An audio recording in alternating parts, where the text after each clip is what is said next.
Hello dear students, welcome back to my channel physics SPC. Calorimetry का एक question.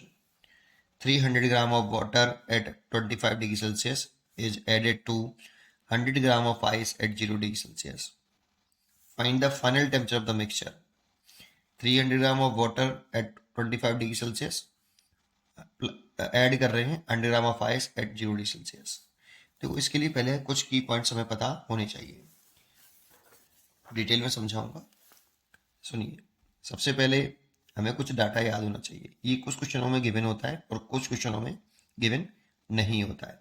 जैसे specific heat of ice और specific heat of steam same होती है, और ये याद होना चाहिए 1/2 calorie per gram degree Celsius. आप चाहो तो इसे जूल में भी कन्वर्ट कर सकते हो। 1/2 एक कैलोरी में 4.2 जूल होते हैं, और ग्राम में 10⁻³ kg डिग्री सेल्सियस। और ये याद होना चाहिए बेटा आपको।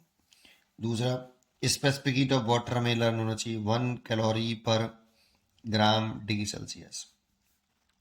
एक होती है latent heat of fusion, ice की होती है लेटेंट फ्यूजन ऑफ आइस या फिर वाटर, कितना 80 कैलोरी पर ग्राम। और latent heat of vaporisation of water 540 calorie per gram. ये डाटा हमें याद होना चाहिए बेटा। सबसे पहले तो डाटा याद होना चाहिए, किसी किसी क्वेश्चन में गिवन ही नहीं होता है। ठीक है। दूसरा, फॉर्मूले के बारे में बात करें। स्टेट या फिर फेज ऑफ मैटर, ये अगर चेंज हो रहा हो तो ये कांस्टेंट टेम्परेचर पर होता है। जैसे अगर एक सॉलिड ले लें और एक लिक्विड, अगर सॉलिड लिक्विड में कन्वर्ट हो रहा हो, चेंज हो रहा हो, तो सॉलिड लिक्विड में कन्वर्ट होने के लिए हीट एनर्जी एब्जॉर्ब करता है, सॉलिड लेता है हीट एनर्जी। तो ये कितनी हीट एनर्जी एब्जॉर्ब करेगा solid? Mass into latent heat of fusion लिखते हैं। जब भी सॉलिड लिक्विड में कन्वर्ट होगा तो लेटेंट हीट ऑफ फ्यूजन आएगी, और ये काम कांस्टेंट टेम्परेचर पर होता है। टेम्परेचर कांस्टेंट रहना चाहिए बेटा। अब कौन सा टेम्परेचर कांस्टेंट रहना चाहिए? तो मेल्टिंग पॉइंट पर होता है ये, मेल्टिंग पॉइंट या फ्रीजिंग पॉइंट भी कह सकते हो आप। फ्रीजिंग पॉइंट पे होता है। अब ये मेल्टिंग पॉइंट कितना होता है आइस के लिए? मेल्टिंग पॉइंट या फ्रीजिंग पॉइंट,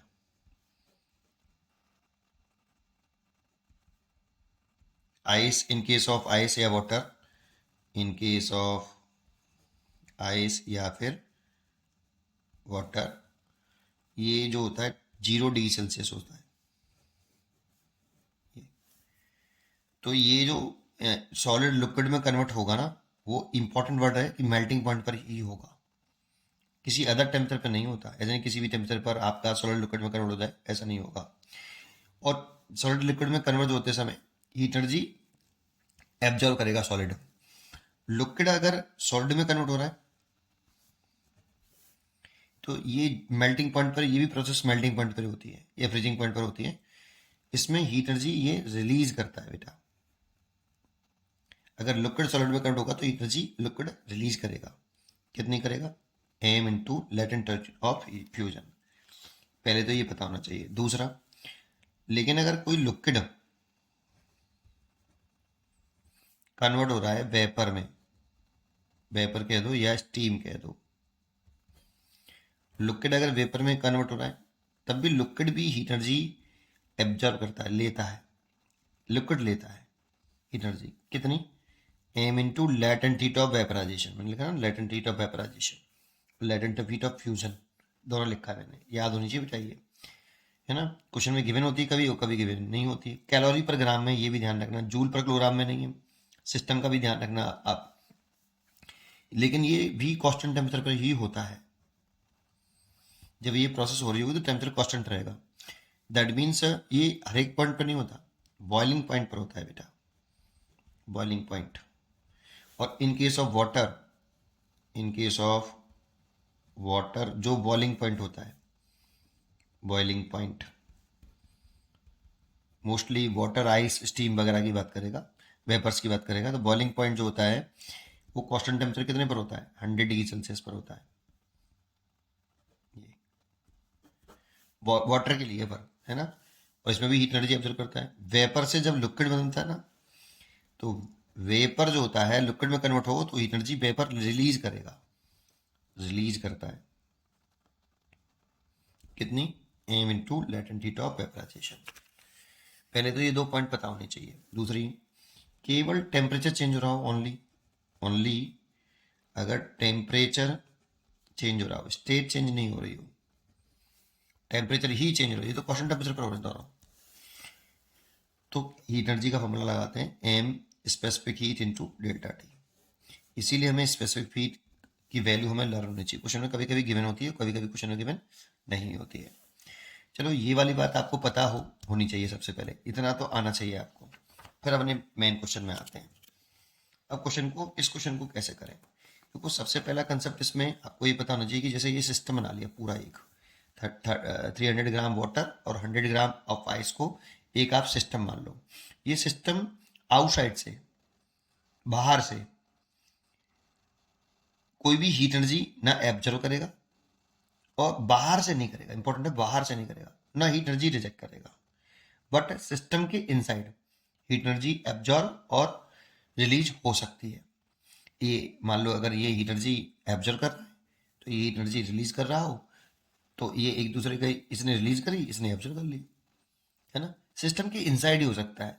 और हीट एनर्जी एब्जॉर्ब जो कर रहा है और हीट एनर्जी जो रिलीज हो रही है, उन दोनों का सम जीरो ही रहेगा, सम जीरो रहेगा, क्योंकि बाहर से तो ली नहीं है, केवल एनर्जी का रीडिस्ट्रीब्यूशन हुआ है ना। तो बाहर से ली गई हीट एनर्जी, सिस्टम से बाहर ली गई एनर्जी जीरो है, तो अंदर ही अंदर से जो हो रहा है, इसीलिए इन दोनों का जो हीट एनर्जी का सम होगा वो जीरो रहेगा। ठीक है, ये वाला मन में होना चाहिए सबसे पहले। चलिए अब शुरू करते हैं कैसे करें इस क्वेश्चन को। तो पहला स्टेप होता है कि इन दोनों की स्टेट एक होनी चाहिए। जैसे ये वाटर में है, ये आइस में है, तो पहले इन दोनों की स्टेट एक कर लो, एक। और टेम्परेचर भी स्टेट सेम, जैसे यहाँ पर 25 डिग्री सेल्सियस है, यहाँ 0 डिग्री सेल्सियस है, तो टेम्परेचर भी कॉमन होना चाहिए, है ना। या तो 0 में बदलते हैं या 100 में मोस्टली, है ना। फिर देखते हैं क्या करना है। जैसे अब मैं इस आइस को पहले वाटर में बदल लूँ। अब आइस को वाटर में जब बदलते हैं, आइस को वाटर में बदलते हैं तो कैसे बदलते हैं, आइस वाटर में कन्वर्ट होता है तो कांस्टेंट टेम्परेचर पर होता है, लेकिन 0 डिग्री सेल्सियस पर होता है, ऐसे नहीं किसी भी टेम्परेचर पर हो जाता है। तो ये तो 0 डिग्री सेल्सियस ही है, तो कन्वर्ट हो जाएगा सीधा सीधा। तो ये वाटर में बदल दो, 100 gram ice, sorry water at 0 degree Celsius. पहले से ही यहाँ पे 0 डिग्री सेल्सियस है, देखो बेटा, और 0 डिग्री सेल्सियस पर ही सॉलिड लिक्विड में बदल सकता है, 0 पे बदलता है आइस के लिए, 0 पे मेल्टिंग पॉइंट है उसका। ठीक है, तो वाटर में कन्वर्ट हो रहा है तो क्यू बराबर लगा लो, स्टेट ही चेंज हो रही है ना, तो क्या लिख लें, एम इंटू एल, और आइस है इसीलिए फ्यूजन, तो एम कितना हो गया 100 ग्राम, क्योंकि ये ग्राम में है तो इसीलिए इसको भी ग्राम में लिखेंगे, कैलोरी पर ग्राम, 80 कैलोरी पर ग्राम, तो ये आ गया कैलोरी। तो आप लिख सकते हो इसे 8000 calorie, that means 8 kilo calorie. ठीक है, इतनी 0 डिग्री सेल्सियस पर आ गया। एक काम करते हैं, इसको भी पहले 0 डिग्री सेल्सियस पर लेके आए वाटर को। देखो स्टेट सेम करें, वाटर वाटर तो स्टेट तो सेम हो गई, ये 0 डिग्री सेल्सियस पर आ गया, ये भी 0 डिग्री सेल्सियस पर लेके आए पहले इसको।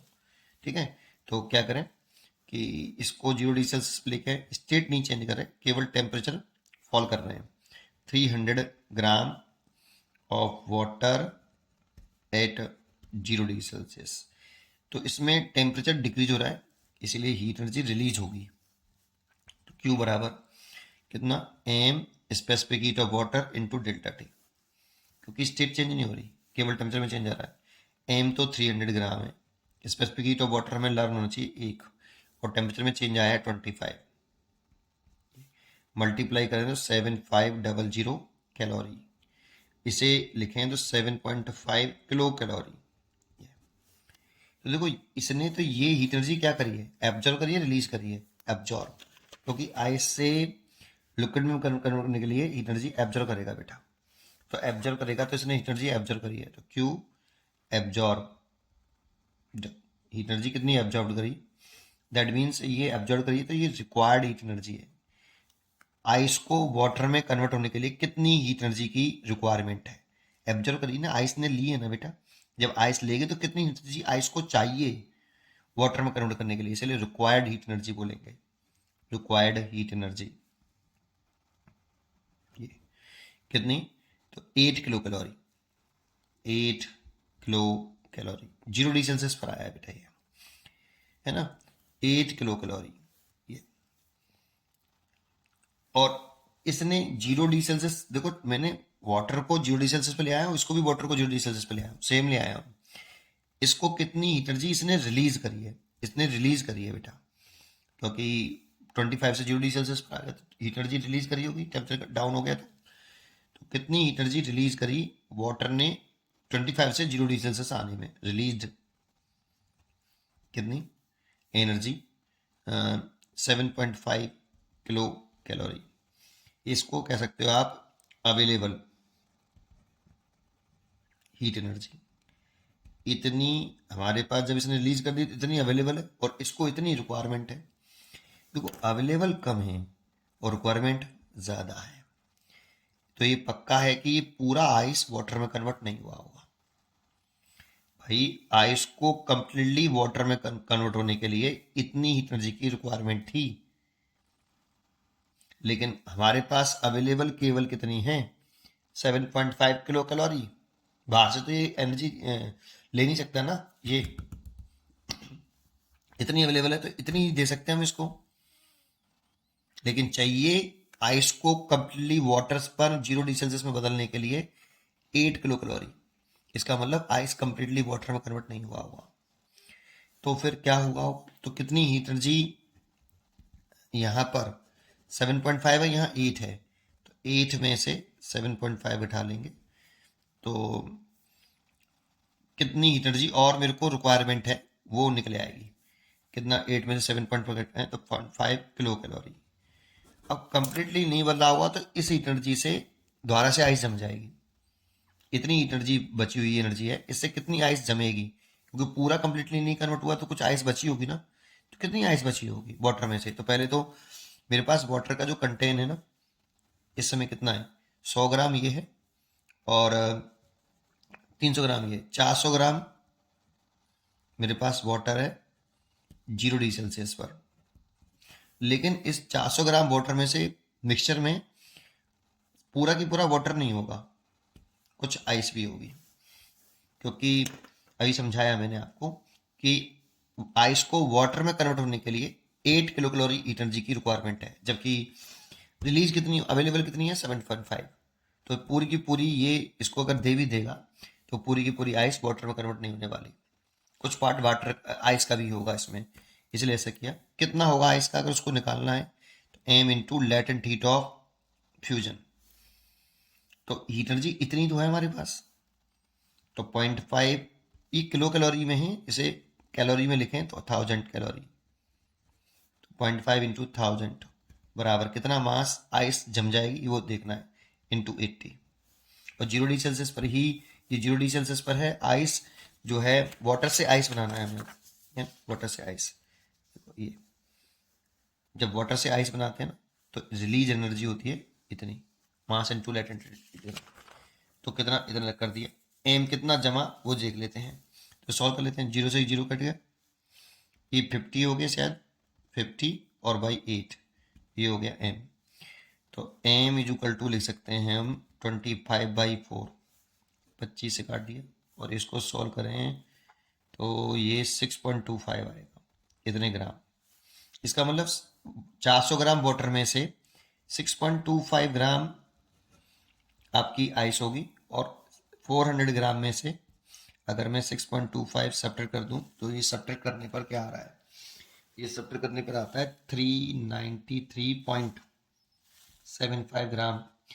तो मिक्सचर में जो आपका होगा अब हमारे पास 6.25 ग्राम आइस होगी और 393.75 ग्राम वाटर होगा और इसका जो फाइनल टेम्परेचर रहा होगा वो 0 डिग्री सेल्सियस रहा होगा, 0 डिग्री सेल्सियस।